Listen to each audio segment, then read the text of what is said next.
بسم اللہ الرحمن الرحیم۔ ناظرین السلام علیکم، میں ہوں عمر برلاس اور آپ دیکھ رہے ہیں عمر برلاس اپڈیٹس۔ ناظرین، آج کی شخصیت ہیں حضرت النعمان بن مقرن رضی اللہ تعالیٰ عنہ۔ قبیلہ بنو مزینہ کی بستیاں یثرب کے قریب اس راستے پر واقع تھیں جو مدینہ اور مکہ کے درمیان پھیلا ہوا تھا۔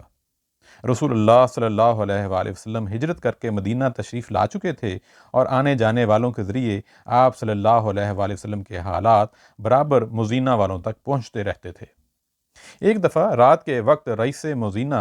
نعمان بن مقرن رضی اللہ تعالیٰ عنہ اپنی مجلس میں اپنے بھائیوں اور قبیلہ کے دوسرے اہم لوگوں کے ساتھ بیٹھے ہوئے تھے۔ انہوں نے حاضرین کو مخاطب کرتے ہوئے کہا، خدا کی قسم، اب تک محمد صلی اللہ علیہ وآلہ وسلم کی شخصیت کے بارے میں صرف خیر اور بھلائی کی باتیں ہی ہمارے علم میں آئی ہیں، اور ان کی دعوت کے متعلق ہم نے اب تک صرف رحمت و مرحمت اور احسان و عدل کی باتیں ہی سنی ہیں، تو پھر کیا وجہ ہے کہ ہم لوگ ان کی دعوت کو قبول کرنے میں دیر کر رہے ہیں، جبکہ دوسرے لوگ تیزی کے ساتھ اس کی طرف لپک رہے ہیں۔ انہوں نے سلسلہ کلام جاری رکھتے ہوئے کہا، میں خود صبح تڑکے ان کے پاس جانے کا فیصلہ کر چکا ہوں، تم میں سے جو لوگ میرے ساتھ چلنا چاہیں وہ تیار ہو جائیں۔ نعمان کی یہ باتیں حاضرین مجلس کے دلوں میں گھر کر گئیں۔ انہوں نے صبح کو دیکھا کہ ان کے 10 بھائی اور بنو مزینہ کے 400 سوار ان کے ساتھ مدینہ جا کر رسول اللہ صلی اللہ علیہ وآلہ وسلم سے ملاقات کرنے اور اللہ کے دین میں داخل ہونے کے لیے تیار کھڑے ہیں، مگر نعمان کو اتنے بڑے وفد کے ساتھ نبی کریم صلی اللہ علیہ وآلہ وسلم اور مسلمانوں کے لیے کوئی ہدیہ ساتھ لیے بغیر خالی ہاتھ جا کر رسول اللہ صلی اللہ علیہ وآلہ وسلم کی خدمت میں حاضر ہونے میں شرم محسوس ہو رہی تھی۔ لیکن مشکل یہ تھی کہ حالیہ خشک سالی نے جو ابھی جلد ہی بنو مزینہ پر گزری تھی، ان کی تمام فصلوں اور مویشیوں کو تباہ کر ڈالا تھا۔ پھر بھی انہوں نے اپنے اور اپنے بھائیوں کے گھروں کے چکر لگائے اور ان تمام بکریوں کو اکٹھا کیا جو قحط سے بچ گئی تھیں۔ وہ انہیں اپنے آگے ہانکتے ہوئے نبی کریم صلی اللہ علیہ وآلہ وسلم کی خدمت میں لائے، اور انہوں نے اور ان کے ساتھیوں نے رسول اللہ صلی اللہ علیہ وآلہ وسلم کے سامنے اپنے اسلام کا اعلان کیا۔ نعمان بن مقرن رضی اللہ تعالیٰ عنہ اور ان کے ساتھ والوں کے مسلمان ہونے کی خبر سن کر مدینے میں ایک سرے سے دوسرے سرے تک مسرت و شادمانی کی لہر دوڑ گئی، اس لیے کہ اب تک عرب کے کسی ایک گھر کے 11 سگے بھائی ان کے ساتھ 400 سوار بیک وقت دائرہ اسلام میں داخل نہیں ہوئے تھے۔ رسول اللہ صلی اللہ علیہ وآلہ وسلم بھی حضرت نعمان بن مقرن رضی اللہ تعالیٰ عنہ کے مسلمان ہونے کی وجہ سے بے حد خوش ہوئے، اور اللہ تعالیٰ نے ان کی بکریوں کو قبول فرما لیا، اور ان کے متعلق قرآن کی یہ آیت نازل ہوئی، سورہ توبہ آیت 99۔ اور انہی بدویوں میں کچھ لوگ ایسے ہیں جو اللہ اور روز آخر پر ایمان رکھتے ہیں، اور جو کچھ خرچ کرتے ہیں اسے اللہ کے ہاں تقرب کا اور رسول اللہ صلی اللہ علیہ وآلہ وسلم کی طرف سے رحمت کی دعائیں لینے کا ذریعہ بناتے ہیں۔ ہاں، وہ ضرور ان کے لیے تقرب کا ذریعہ ہے، اور اللہ ضرور ان کو اپنی رحمت میں داخل کرے گا، یقیناً اللہ درگزر کرنے والا اور رحم فرمانے والا ہے۔ حضرت نعمان ابن مقرن رضی اللہ تعالیٰ عنہ پرچم رسول صلی اللہ علیہ وآلہ وسلم کے زیر سایہ آ گئے، اور وہ کسی تاخیر اور کوتاہی کے بغیر رسول اللہ صلی اللہ علیہ وآلہ وسلم کے ساتھ تمام غزوات میں شریک ہوتے رہے، اور جب خلافت کی ذمہ داریاں حضرت ابو بکر صدیق رضی اللہ تعالیٰ عنہ کے اوپر آن پڑیں تو انہوں نے اور ان کے قبیلہ مزینہ نے خلوص و ایمان کے ساتھ ان کا ساتھ دیا، اور فتنہ ارتداد کے اسی سال میں اہم اور مؤثر کردار ادا کیا۔ اور پھر جب حضرت عمر رضی اللہ تعالیٰ عنہ نے خلافت کی باغ ڈور سنبھالی تو ان کے دور میں بھی انہوں نے ایسے ایسے کارہائے نمایاں انجام دیے جن کے ذکر میں تاریخ ہمیشہ انہیں یاد رکھے گی۔ قادسیہ میں ایرانیوں کے ساتھ مارکہ آرائی سے چند روز قبل لشکر مجاہدین کے قائد حضرت سعد بن ابی وقاص رضی اللہ تعالیٰ عنہ نے اسلام کی دعوت پہنچانے کے لیے حضرت نعمان ابن مقرن رضی اللہ تعالیٰ عنہ کی قیادت میں ایک وفد کسریٰ کے پاس بھیجا۔ جب یہ وفد ایران کے دارالسلطنت مدائن پہنچا تو اس نے دربار شاہی میں داخلے کی اجازت چاہی۔ کسریٰ نے انہیں اجازت دی، پھر اپنے ترجمان کو بلا کر اس سے کہا، ان سے دریافت کرو کہ تم ہمارے ملک میں کس غرض سے آئے ہو اور کس چیز نے تمہیں ہمارے ساتھ جنگ کرنے پر اکسایا ہے۔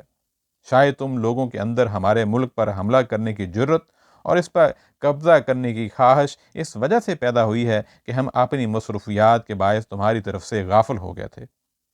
حضرت نعمان بن مقرن رضی اللہ تعالیٰ عنہ نے اپنے ساتھیوں کی طرف متوجہ ہوتے ہوئے کہا، اگر تم لوگ چاہو تو میں تمہاری طرف سے جواب دوں، اور اگر تم میں سے کوئی بولنا چاہتا ہو تو میں اسے اپنے آپ پر ترجیح دوں گا۔ نہیں، آپ ہی جواب دیں، سب نے یک زبان ہو کر کہا، اور پھر ان لوگوں نے کسریٰ کی طرف متوجہ ہوتے ہوئے کہا، یہ ہم سب لوگوں کی طرف سے جواب دیں گے، تم ان کی باتیں بغور سنو۔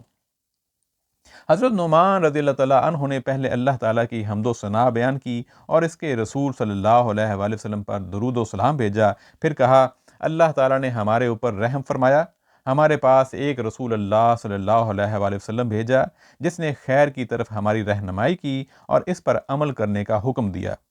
ہمیں شر سے آگاہ کیا اور اس کے ارتکاب سے روکا، اور ہم سے اس بات کا وعدہ فرمایا کہ اگر ہم اس کی دعوت کو قبول کر لیں گے تو اللہ تعالی ہم کو دنیا اور آخرت کی بھلائی عطا فرمائے گا۔ ہم نے اس کی دعوت کو قبول کر لیا، اور زیادہ مدت نہیں گزری کہ اللہ تعالیٰ نے ہماری تنگی کو کشادگی سے، ہماری ذلت کو عزت سے، اور ہماری باہمنی دشمنی کو بھائی چارگی اور مرحمت میں تبدیل کر دیا۔ اور رسول اللہ صلی اللہ علیہ وآلہ وسلم نے ہم کو اس بات کا بھی حکم دیا کہ ہم دوسرے لوگوں کو بھی اس دین کی دعوت دیں جس میں ان کی بھلائی کا راز پوشیدہ ہے۔ آپ صلی اللہ علیہ وآلہ وسلم نے ہم کو اس بات کا بھی حکم دیا کہ ہم اس کام کا آغاز اپنے پڑوس کے لوگوں سے کریں، اس لیے ہم تم لوگوں کو اس دین میں داخل ہونے کی دعوت دے رہے ہیں۔ یہ ایسا دین ہے جس نے ساری بھلائی کی باتوں کی تحسین کی ہے اور ان کی قبولیت پر ابھارا ہے، اور تمام برائیوں کو برائی قرار دیا ہے اور ان سے اجتناب کرنے کی تاکید کی ہے۔ وہ اپنے قبول کرنے والوں کو کفر اور ظلم و جور کی تاریکی سے نکال کر نور ایمان اور عدل و انصاف کی روشنی میں داخل کرتا ہے۔ اگر تم ہماری دعوت کو قبول کر لو گے تو ہم تمہارے سامنے اللہ کی کتاب کو پیش کریں گے اور تم کو اس پر قائم کریں گے تاکہ تم اس کے مطابق حکومت کرو، اور پھر ہم تم کو تمہارے حال پر چھوڑ کر واپس چلے جائیں گے، لیکن اگر تم نے جزیہ دینے سے انکار کیا تو پھر تلوار ہمارے اور تمہارے درمیان فیصلہ کرے گی۔ کسریٰ حضرت نعمان ابن مقرن رضی اللہ تعالیٰ عنہ کی یہ تقریر سن کر غیظ و غضب سے مشتعل ہو گیا اور بولا، میں روئے زمین پر کسی ایسی قوم کو نہیں جانتا جو تم سے زیادہ بدبخت، تم سے زیادہ قلیل التعداد اور تم سے زیادہ غیر منظم و بدحال ہو۔ ہم تمہارے معاملے کو اپنے سرحدی حاکموں کے حوالے کر دیتے تھے جو ہمارے لیے تم سے اطاعت کا عہد لیتے تھے۔ پھر اس نے اپنے غصے پر قابو پانے کی کوشش کرتے ہوئے کہا، اگر تم اپنی تنگ دستی اور مفلسی کے ہاتھوں مجبور ہو کر ادھر آئے ہو تو ہم تمہارے علاقے میں خوشحالی کے واپس آنے تک تمہاری ضروریات کا بندوبست کر دیں گے، تمہاری قوم کے سرداروں کو خلت سے نوازیں گے اور تمہارے اوپر اپنی طرف سے کسی ایسے شخص کو حاکم مقرر کر دیں گے جو تمہارے ساتھ نرمی کرے گا۔ ارکان وفد میں سے ایک شخص نے اس بات کا ایسا سخت اور دندان شکن جواب دیا کہ جس کو سن کر اس کے غیظ و غضب کی آگ از سر نو بھڑک اٹھی۔ اس نے غصہ سے کانپتے ہوئے کہا، اگر قاصدوں کا قتل غلط نہ ہوتا تو میں تم لوگوں کو قتل کرا دیتا۔ اٹھو اور چلے جاؤ یہاں سے، اب میرے پاس تمہارے لیے کچھ نہیں ہے، اور جا کر اپنے قائد کو بتا دینا کہ میں اس کے ساتھ جنگ کرنے کے لیے رستم کو بھیج رہا ہوں جو اسے اور تم سب کو ایک ساتھ قادسیہ کی خندق میں دفن کر دے گا۔ پھر اس نے مٹی سے بھری ہوئی ایک ٹوکری لانے کا حکم دیا اور اپنے آدمیوں سے کہا کہ یہ ٹوکری اس شخص کے سر پر رکھ دی جائے جو ان میں سب سے زیادہ معزز ہے، اور انہیں لوگوں کی نگاہوں کے سامنے شہر کے دروازوں کے باہر نکال دیا جائے۔ انہوں نے وفد سے پوچھا کہ تم میں سے سب سے زیادہ معزز کون شخص ہے؟ حضرت عاصم ابن عمر رضی اللہ تعالیٰ عنہ نے جلدی سے کہا، میں۔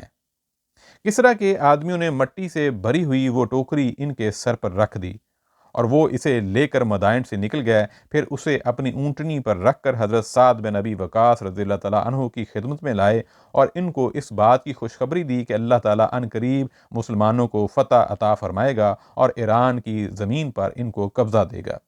اس کے بعد قادسیہ کا وہ زبردست مارکہ پیش آیا جس نے اس کی خندق و مقتولین کی لاشوں سے پاٹ دیا، لیکن وہ لاشیں مسلمان فوجیوں کی نہیں، کسریٰ کے لشکریوں کی تھیں۔ قادسیہ کی اس شرمناک ہزیمت اور عبرتناک شکست کے بعد بھی ایرانیوں کے حوصلے پست نہیں ہوئے۔ انہوں نے از سر نو اپنی منتشر جمعیت کو یکجا کیا اور نئے سرے سے ان کو ترتیب دیا، یہاں تک کہ منتخب اور آزمودہ کار سپاہیوں پر مشتمل ایک بہترین فوج تیار ہو گئی جس کی تعداد 1.5 لاکھ تھی۔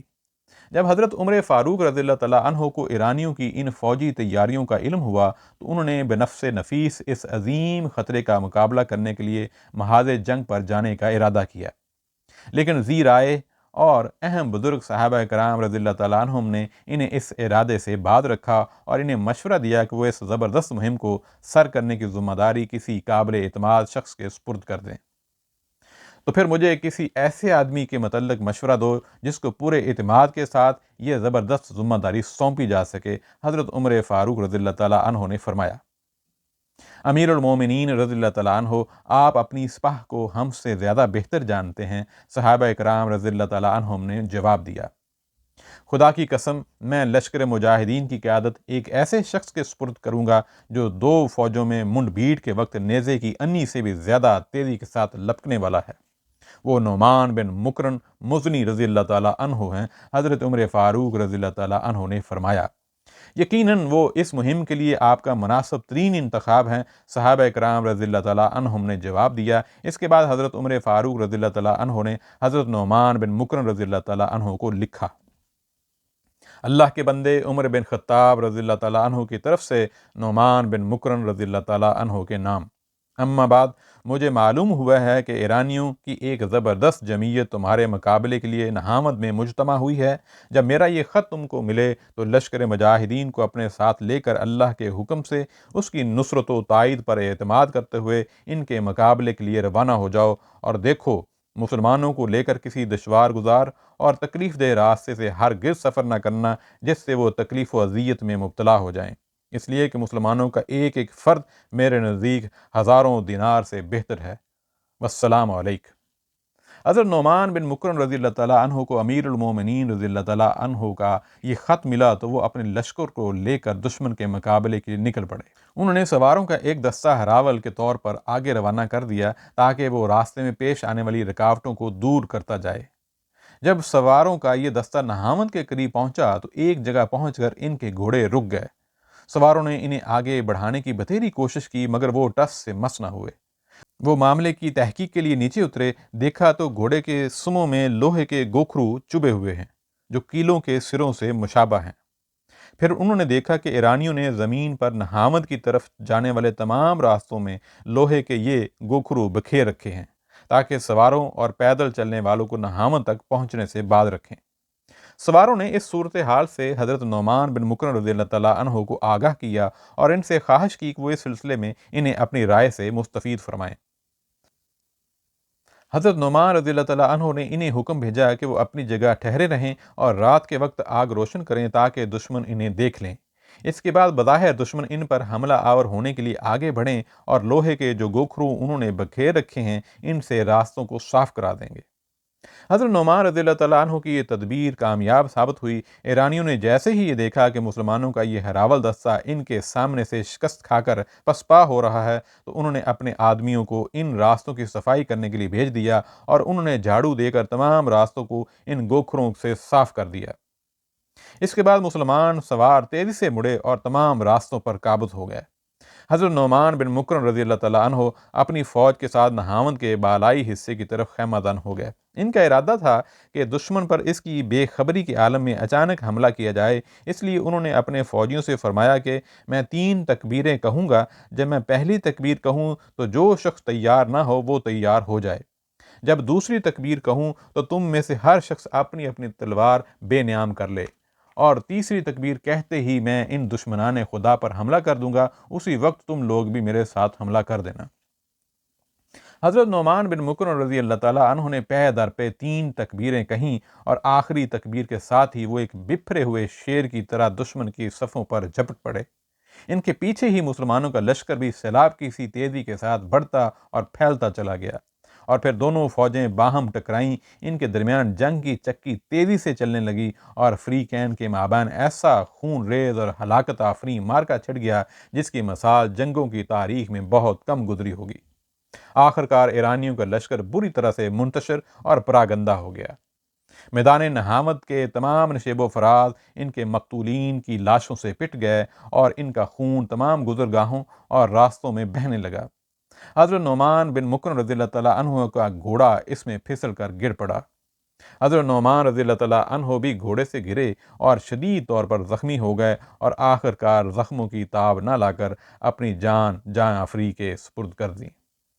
ان کی شہادت کے بعد ان کے بھائی نے علم اپنے ہاتھ میں سنبھالا اور ان کی لاش کو ایک چادر سے چھپا دیا اور ان کی شہادت کو مسلمانوں سے پوشیدہ رکھا۔ جب یہ فتح عظیم اپنے پایا تکمیل کو پہنچ گئی، جس کو مسلمانوں نے فتح الفتوح کا نام دیا تھا، تو مظفر و منصور سپاہ نے اپنے بہادر سپہ سالار حضرت نعمان بن مقرن رضی اللہ تعالیٰ عنہ کے متعلق دریافت کیا تو ان کے بھائی نے ان کی لاش پر سے چادر اٹھاتے ہوئے کہا، یہ ہیں تمہارے امیر، اللہ تعالیٰ نے فتح و کامرانی سے ان کی آنکھوں کو ٹھنڈک بخشی ہے اور آخر کار انہیں دولت شہادت سے نوازا ہے۔ ناظرین، آج اتنا ہی، انشاءاللہ پھر کسی اور دن کسی اور شخصیت کے ساتھ حاضر ہوں گے۔ اپنا خیال رکھیے گا۔ السلام علیکم۔